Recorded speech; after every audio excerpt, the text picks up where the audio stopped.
টক শোতে বলছেন। আসলে বলতেছে যে আমি আপনি তো মশাই গোমাংস খাওয়ার মতো টাকা পাচ্ছেন, আমরা জানি না কার থেকে পাচ্ছেন। আপনার দেশের মানুষ তো আলু কিনতে পারছে না, 400 টাকা কেজি আলু। লবণ ভাতও পাচ্ছে না। হ্যাঁ, আপনি আবার বলছেন গরুর মাংস খেয়ে এসেছি। 400 টাকা কেজি আলু দিয়েও নাকি খেতে পারছে না বাংলাদেশি লোকেরা।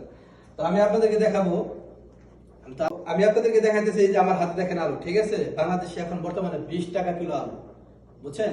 আসলে এখানে স্টেজে দেখানো সম্ভব না, তাই আমি 2 হাতে দেখাইতেছি। নইলে আমি আসলে আর বাংলার যে সাংবাদিক ওনাকে আমি বস্তা বস্তা দেখাইতাম যে এখন বাংলাদেশের মানুষ আলু খাচ্ছে না। কিন্তু প্রেক্ষিতে আমি আপনাদেরকে দেখাইতে যাচ্ছি, ঠিক আছে? প্রেক্ষিতে আমি আপনাদেরকে দেখাইতে যাচ্ছি। দেখেন ইন্ডিয়া কি করতেছে। ওনারা যে কথায় কথায় বলে যে বাংলাদেশ আর থাকবে না, আমার মনে হয় ইন্ডিয়া থাকবে না। দেখেন ওনারা কি করতেছে, বাংলাদেশের লোক আলু না কেনার জন্য এখন ইন্ডিয়ারা কিন্তু আলু দেখেন রাস্তায় পাঠিয়ে দিচ্ছে। দেখেন তো ওনারা আসলে বড় বড় কথা বলে, ঠিক আছে? আমি জানি যে হিন্দু যারা আছে ওনারা কিন্তু কথা বলতে পারে, কিন্তু কাজে আসলে ওনারা কিছুই না। তো সুতরাং আর কখনো বাংলাদেশ নিয়ে কিছু বলবেন না, কারণ আমাদের দেশে আছে ডক্টর ইউনূসের মতো একজন উপদেষ্টা। উনি যদি আমার দেশে থাকে তাহলে ইন্ডিয়া কেন, আমার মনে হয় আমেরিকা যুক্তরাষ্ট্র কিছুদিন পরে পারবে না।